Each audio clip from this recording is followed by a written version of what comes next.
Dance time to shine. Hey, check it out, man. Back at it again. We have Mikey Williams, who goes to Sacramento State now, by the way. The basketball prodigy who physically couldn't live up to the hype. Like I said, he goes to Sacramento State now. He's come up from under certain trials and tribulations. I don't know him, but let's see what happened. Mikey Williams felt like the future of basketball. Let's see what's going on. His highlights were unavoidable. He was throwing down windmill dunks in packed gyms, nailing deep pull-up threes, and hitting celebrations that made every play feel like a mixtape moment. For a while, Mikey wasn't just a basketball player. He was seen as the future of basketball. He was supposed to be the chosen one, the next phenom to turn internet fame into NBA superstardom. And at one point, Mikey was the most followed high school athlete in the country, with millions of people watching his every move. He wasn't just a prospect, he was a cultural moment, and that's what made the hype so heavy. Because unlike other viral stars, Mikey had the physical tools to back it up. At 6'2" with a strong frame, elite bounce, and a... Bro, I remember when I first found out about this dude, it was before the 77-point game. I just saw something, I forget what it was. I think LeBron, I saw he was like associated with LeBron somehow. I think it was like 2018 LeBron first going to the Lakers. I said, bro, this 8th grader, he look hella big. Now I'm seeing him like, bro, and I see high school, I'm like, bro, he bouncing, he dunking on, like, not only is he dunking, he can actually score, he could shoot, he could, like, he doing all type of shit. So I'm thinking, oh, okay. Then I see he a big young boy fan. I'm like, oh, I fuck with him even more. He a young boy fan, we young boy fans, we stand together. Then I seen the, no disrespect, I gotta be honest, the dumb shit he was doing, and I wouldn't even cuss he was associated with young. He went and did something on his own. That young boy had nothing to do with that before. Oh, that's the rapper influence for all you weird ass, hating ass people. That's what happens when you hang out with rappers. He wouldn't did that shit on his own. But that's when I found out about him. Just to wrap that up, what I just said in 2018. Let's play the video. First step, he had the look of a future NBA guard. He could shoot, he could slash, he could dunk on anyone.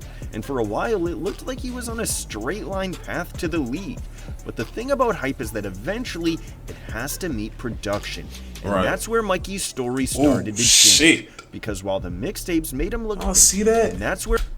I ain't gonna call that on purpose, but damn. Mikey's story... That's a mania for. Because while the mixtapes made him look like a generational talent, the reality was that Mikey Williams struggled to keep growing once the competition caught up. He stayed the same player he'd been at 15, while other guards kept getting sharper, smarter, and more consistent. The truth is, Mikey had everything a young star could ask for. The athleticism, the platform, the exposure, the sponsorships. And yet, when it was time to take the next step, that's the thing about get there. This is the story of the basketball prodigy who physically had all the tools but couldn't live up to the hype. So let's rewind, back to the very beginning, when Mikey wasn't just a star in the making, he was the kid everyone thought was next. Mikey didn't just appear out of nowhere. He was built for this moment. Chip City, the same team as Bronny. On kids and filling up overtime highlight reels, Mikey was just another talented California guard, but one with a natural gift for showmanship. He was fast, explosive, and confident in a way that made you stop and watch. He was first discovered as a teammate of Bronny on the infamous youth AAU squad, the North Coast Blue Chips. Coached by LeBron himself, this like I said, that's when I first found out about him. Jazeer Jackson, who was bigger than LeBron at 14, and of course, Mikey Williams. The Blue Chips became the hottest ticket in youth basketball, and while most people came to see Bronny and Big Ja, it was Mikey who looked like the best player on the team. That's where the legend of Mikey Williams began. Even at 12 and 13 years old, Mikey had bounce that made crowds gasp. He was dunking in middle school games, hitting NBA range threes, and playing with a chip on his shoulder that made every highlight clip feel personal. In the era of Instagram and YouTube, he was the perfect storm. Ball is Life, Slam, and Overtime started posting his clips. YouTube mixes of Ball is Life, Slam, and Overtime. Instagram and YouTube, he was the perfect storm. Ball is Life. See, I'm not going to say I think this is what messes people up because let's be honest, LeBron, Kobe, and them, they would have had this. They just had the pamphlets and shit. You got to see them in newspapers and Like motherfucking like what's that shit called? Like when people lose their dogs or post like a child is missing, like a poster, you have to see them on posters and shit. It wasn't this, but if this was around, they definitely would have been on there. But I ain't gonna go off what if. Let's go off what is. I do believe that this type of stuff does kind of get to people's heads. I'm not, especially like the youth. I don't want to say this the ball is life and like even this title, Mikey Williams, life as a superstar 8th grader. You know what I'm saying? You feel like you on top of the world at this point. Not saying that I don't know. I think sometimes like you could do it, but some things gotta stay. Let's keep it at a minimum with certain shit. Cause yeah, I found out about him not even like I said through the AAU shit. I seen him, but when I saw all the extra shit, cause I didn't watch this. I watched a couple of his day in the lives or whatever. He was talking about how big of a young boy fan he was. I said, oh yeah, cause you know me, 2018. I'm what? Still my favorite rapper, so I'm like, oh shit, you know, that made me want to look into him more. That might sound weird, but that made me okay. Let me see what else he got. I already saw the ability. Let me see what else he got. Slam in overtime started posting his clips. YouTube mixes of Mikey torching kids twice his size were racking up millions of views. By the time he was in 8th grade, Mikey wasn't just known in AAU circles. He was becoming a household name for hoop fans everywhere. Then came high school. And that's when the explosion really happened. Mikey stayed home in San Diego, suiting up for San Ysidro High School. In his very first varsity season as a freshman, he averaged over 29 points per game. And in just insane. his 4th high school game ever, he scored an absurd 77 points. Hey, bro. This is a freshman on VAR. We're going to get to more later shit, but one thing I'm going to be very, very real in this video. I'm going to critique where it needs to be critiqued. Some things I'm going to say may sound harsh, but we also going to give credit where it's due. First varsity season as a freshman, he averaged over 29 points. I don't know a single freshman playing VAR, no matter where I don't know what school this is. I don't know how, if this league is weak in San Diego, I'm not sure. I don't know a freshman averaging 29 a game as a freshman on VAR. I don't know that. And I also don't know nobody scoring 77. So we're going to get credit where it's due. I'm going to say that loud and clear because I'm sure the video is going to take a heavy turn, and that's when the stuff nobody wants to hear is going to be said. Per game. And in just his 4th high school game ever, he scored an absurd 77 points. He rained threes, dunked on fast breaks, and put on one of the most dominant scoring performances in California history. The clip went viral overnight. I ain't gonna lie, these dudes do look a little... Just a prospect. He was a phenomenon. This dude looks small. Hold on. Come on, bro. I mean, I don't want to judge I know what I just said. Like, come on. It doesn't matter how weak they look, but this dude look small as shit. From that moment on, Mikey Williams wasn't just a prospect. He looks small. Maybe I'm saying this being 25 years old. San Ysidro games started selling out. Fans lined up before tip-off. Cameras were everywhere. Overtime, Slam, and Ball is Life were sending full crews to every game. Mikey had become a one-man traveling show, and he leaned into it. He celebrated every shot, threw down every dunk with flair, and made sure every performance felt like an event. He wasn't just playing basketball, he was performing it. That's tough. By the end of his freshman year, Mikey had built something no high schooler ever had before, a full-blown brand. And then came the move that made history.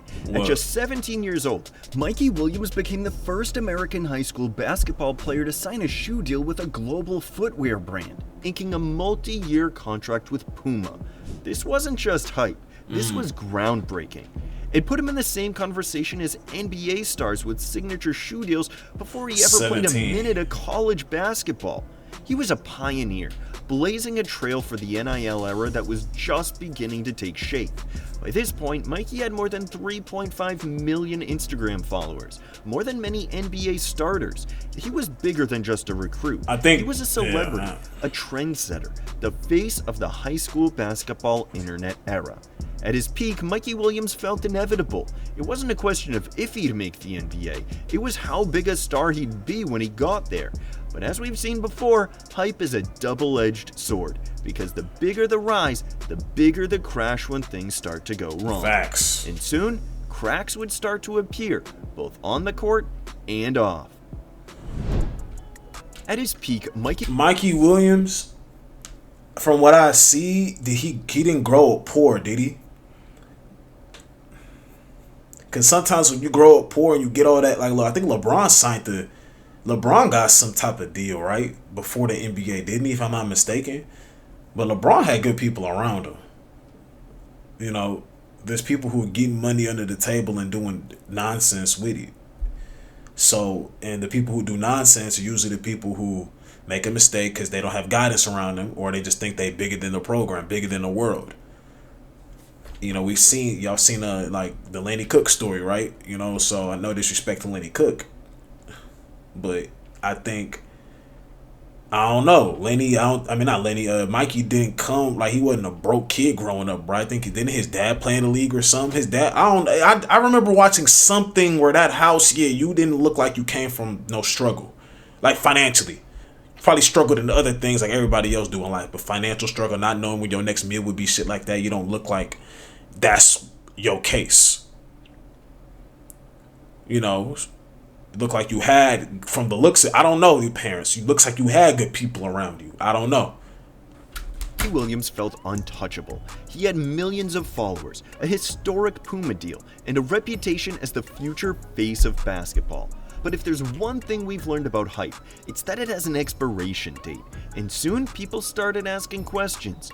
After his electric freshman season at San Ysidro, Mikey transferred to Lake Norman Christian in North Carolina. Okay. At first, it seemed like the perfect move, a chance to play on a national stage against elite competition. He still put up numbers, still had highlight plays, still looked like one of the most talented guards in the country. But scouts were watching more closely now, and cracks started to appear. Mikey could always score, but how efficient was he?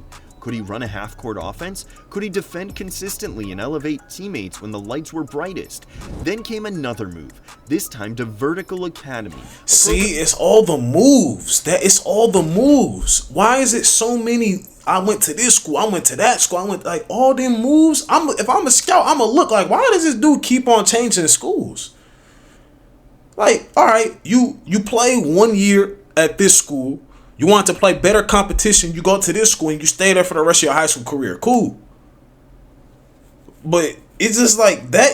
I honestly think jumping schools is never a good look for in any sport, period. Motherfuckers been 7 different schools, and like, that shit is crazy. That's already in itself not good. And the other stuff he said, can he run a half-court offense? Because, like, yeah, when you can score, you're going to get eyes on you. But now, all right, in college, we play like this. Can he run an offense? That's why you're going to see guys who he's considered better than in college or in the NBA. Can he play defense? A lot of these scorers can't guard. You just got to go. If you really want to, these scorers can't guard. Essentially built to showcase Mikey. It was the perfect place for him to control the narrative, but the competition wasn't consistent. Some nights he'd put up 30 or 40 points and look unstoppable. Other nights against national... Wait, was this... Wait. What the fuck? Put up what type of... What is this? What is this? Y'all see this shit? The narrative, but the competition wasn't consistent. I'm spitting out my water. I'm throwing my drum board on the ground and everything, bro. What is this? You're coming out the game immediately. You may not even touch the floor again. And then what are you doing? I'm not. Is he boxing you out? And what are you doing? Oh, that's bro with one. Oh, I remember. Well, I don't know him, but I recognize the dude. Okay. Still, like, what are you doing? Other nights, I'll give him a pass, maybe, but still. He struggled to impose his will. The same flashy style that made him an internet star started to raise eyebrows for talent evaluators. Was Mikey becoming more of a showman than a winning player? Every matchup against other top recruits became a measuring stick. When he faced Prodigy, every matchup against other top... Mikey becoming more of a showman than a winning player? Every matchup against... Okay. There's a lot of things wrong with this, but let's watch this. Let's replay this carefully. There's a lot. Mikey becoming more of a showman than a winning player? A lot of things wrong with this. For one, I can't stand players who do this weird shit. Don't react. This is where he messed up. This weird shit, laying on my shoulder and being next to me, that's very weird, bro. I'm just being real. It's to get in the person's head, throw them off their game, which you succeeded. But that's the first weird thing about this. Let's go to the second. Let's go to the second mistake. Every matchup against other. That was the second mistake. That was the second weird / mistake. You hit him like this. What do you expect's gonna happen now?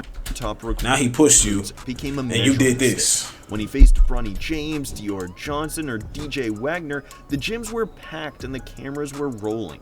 And Mikey had moments, no question.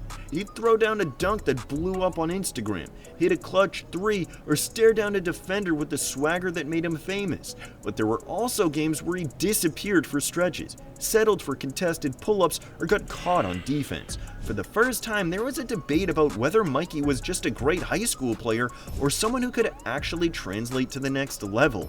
But even with some lingering doubt, the hype train kept rolling.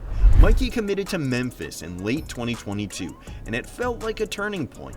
This was the moment he could silence doubters. Penny Hardaway, a former NBA All-Star guard himself, was the perfect coach to mold Mikey into a polished, college-ready floor general. Okay. The announcement made headlines everywhere. The idea of Mikey Williams running the backcourt for Memphis felt like a natural next step, a chance to prove that he wasn't just a social media creation. But then everything changed. In April 2023, Mikey Williams' story took a turn that no one saw coming. Police arrested him on 5 felony charges after a shooting outside his home in California. 5 felony? I didn't know it was 5. I just knew it was like some type of gun charge or something. Memphis basketball recruit Mikey was ordered to stand trial on 6. It just said 5. It was 6 felony gun charges. He's accused in a March 27 shooting at his $1.2 million home in an unincorporated Among Eastern San Diego County. An argument just before midnight ended with gunshots being fired at a car that was leaving the house with 5 passengers inside. The San Diego County Sheriff's Department said in a news release, bullets hit the car, but nobody inside was injured, authorities said. That's what I'm saying, bro. Come from a $1.2 million home. Not saying just because you come from that don't mean it's going to be people trying you. Oh, you got money. You're spoiled. It's going to be people trying. Not saying there's not trials and tribulations from people who come from money. But it just seems like the ones who come from money like to play certain games that... Well, let's keep watching before. The details were shocking. A car full of 6 people, which included 3 minors, were leaving his property after an argument when Mikey fired multiple shots at the vehicle. No one was injured, but bullet holes were found in the car. Almost overnight, Mikey's entire world flipped. This wasn't just about basketball anymore. It was about whether he'd even have a future in the sport at all. Memphis, the school he was set to star for, quickly announced he wouldn't join the team until his legal situation was resolved. His name vanished from highlights. His sponsors went quiet. Puma, the brand that had once signed him to a groundbreaking deal as a high schooler, backed away. The hype machine froze. And as the case unfolded, things looked grim. Prosecutors eventually hit Mikey with 9 felony counts. Oh my God. Everything from assault with a deadly weapon to firing into an occupied vehicle to making criminal threats. Witnesses said they saw him with a weapon threatening passengers in the car. But the evidence wasn't airtight. Nobody could definitively say they saw him pull the trigger. The case dragged on for months, delaying his basketball comeback even further. Finally, late in 2023, Mikey reached a plea deal. He pled guilty to a single felony count of making a criminal threat, and in exchange, 8 other charges were dropped. He was facing 30 years, but they couldn't prove that he shot or did anything, so he took a plea deal to admitting... What?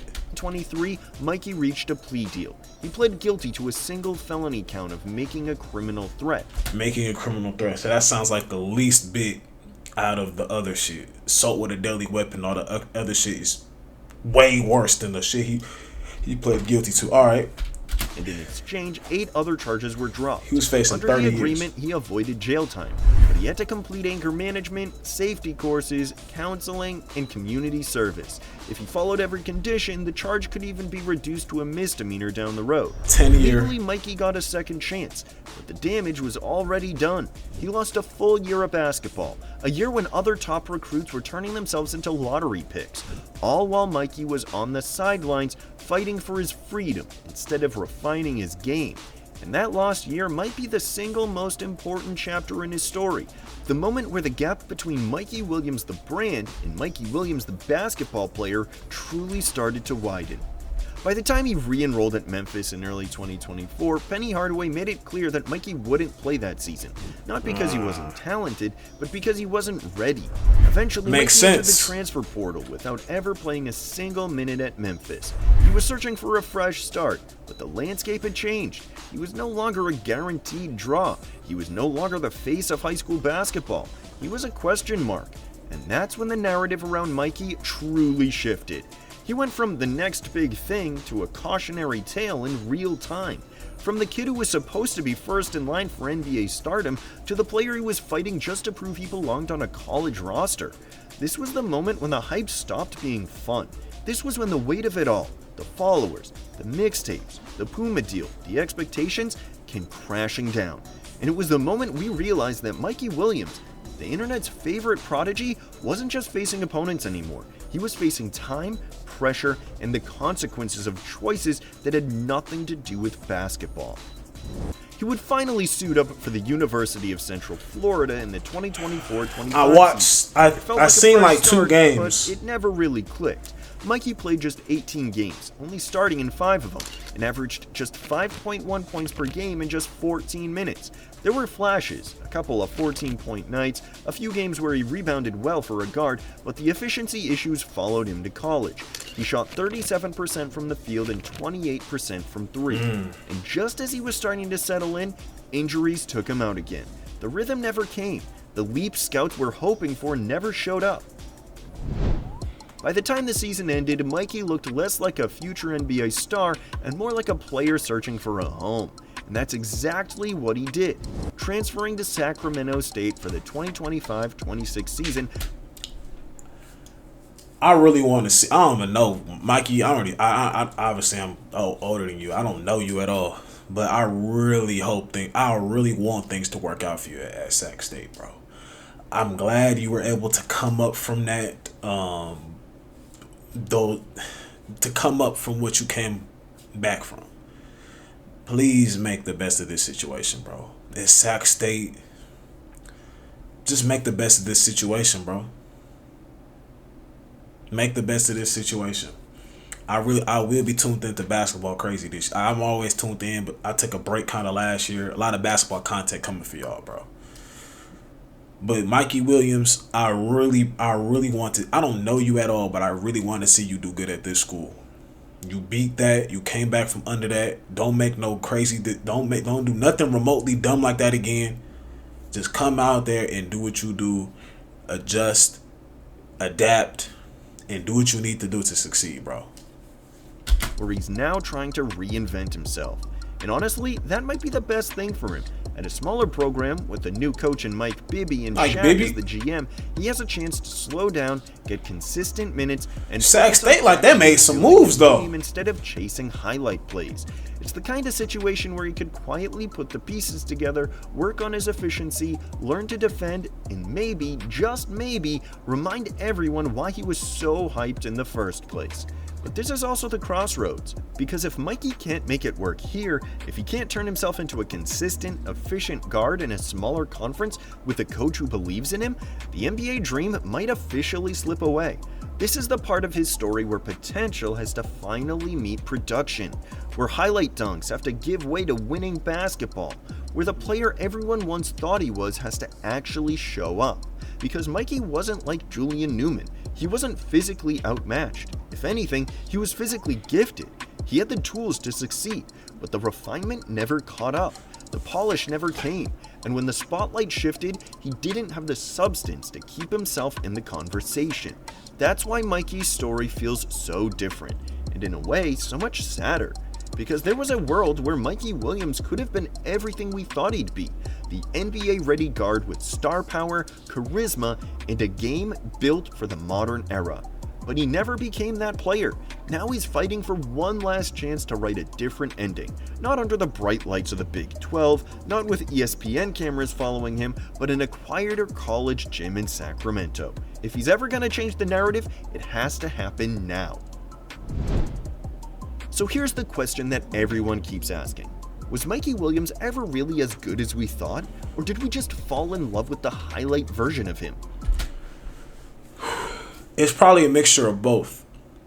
It's probably a mixture of both. He had to have been somewhat good to put up numbers that he put up.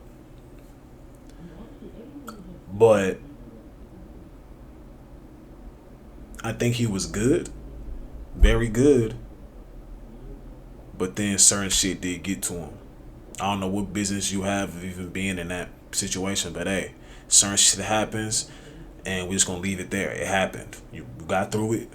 Now we're ready to see you succeed at Sac State. Now I may try to tune into. I'm about to look at y'all schedule and see if you there. So they probably gonna have. They know you are gonna sell some shit. Cause everybody was surprised to hear that you was even going there. Cause they like, oh, Sac State must be reforming. They got Mike Bibby and Shaq and them. Like, what the fuck? I just seen some. They say, like people. I ain't even gonna say the other one, but yeah. So they probably gonna have some eyes on them now. So they're already a D1 school. Extra eyes on them now. So I'll probably try my best to tune in to see what's going on. I'm gonna be rooting for you. I want to see some shit, bro. I don't know you, but I want to see what's going. I want to see what's going on. I think it was a mixture of both. He got a little, caught up into the. I would have to have a conversation with him, really, to really give you the honest answer. I think it was a little bit of both, though. Like, he was actually good, obviously, but it's the hype and shit. It's certain shots I'm seeing him shoot. That's not a college shot. Even for you, that's not a type of shot a college player needs to take. You could take that when you already got the simple shit down. Sounds like he struggled with. Even when I watch his workouts, when you see little clips on social media, it's so extra shit with him. Maybe those are extras after the workout. Maybe they're only showing us the after stuff. Maybe all the other stuff they don't show us that are simple stuff. But that's Instagram. Instagram's a highlight reel. So. And that's hopefully he gets it together. The answer, like most things in basketball, is complicated because Mikey was that good, at least for a time. He was electrifying. He was the first player of the social media generation to turn high school basketball into a full-blown entertainment product. He was selling out gyms, signing autographs, and making sneaker deals before he could vote. For a few years, he was bigger than the game itself. But hype... Stop it. No, he wasn't. Isn't the same as development. And while Mikey was building a brand, his game wasn't building. I could have let him say that. He said bigger than the game itself. We can't do that. Too long. A dangerous thing in basketball where everyone else keeps getting better. He could still dunk on you, still pull up from deep, still hit you with a step back that looks good on Instagram, but the consistency, the decision making, the efficiency, they didn't grow with the spotlight. Even this. And then the off-court, even this shit. That's what I mean. Good. They didn't grow with the spotlight. It's like college coach watching that, college coach want to see that after the workout. I don't know if this is after, but it's like everything I saw of him was, nah, that's not gonna get it done. And then the off-court issues hit, stealing a year from him at the exact moment he needed to mature the most. By the time he got back, the gap between who Mikey was and who we thought he'd be had never been bigger. That's what makes Mikey's story so fascinating, and honestly, a little heartbreaking. Because unlike other viral stars, Mikey had the tools. Physically, he should have been the one to make it, but sometimes talent isn't enough. Sometimes the game asks you to evolve, and if you don't, the game moves on without you. Mikey Williams will always be remembered as a pioneer, the first American high school player to sign a global shoe deal, the kid who made high school basketball feel like a rock concert, the one who proved that social media could create a superstar before the NBA ever could. But whether he'll be remembered as... So they said Mikey Williams is the youngest to sign a shoe deal. Y'all think these brands be giving out these deals knowing these kids gonna fuck up their life? We're gonna use you to promote our shit, give you this money, cool. Well, we know you're gonna fuck up your life anyway, then we gonna take this shit away from you. We gave you the money, yeah, but we know this ain't gonna be a year thing. He probably had that shit for 2 years, maybe. Y'all think they be doing that on purpose? Just because we know you about to fuck your life up? And then we could take it back after you done gave all our deals exposure, and our brand exposure and shit. I'm just, hey, y'all let me know in the comments. Don't kill me. The one who made it or the one who almost did is still up to him. So what do you think?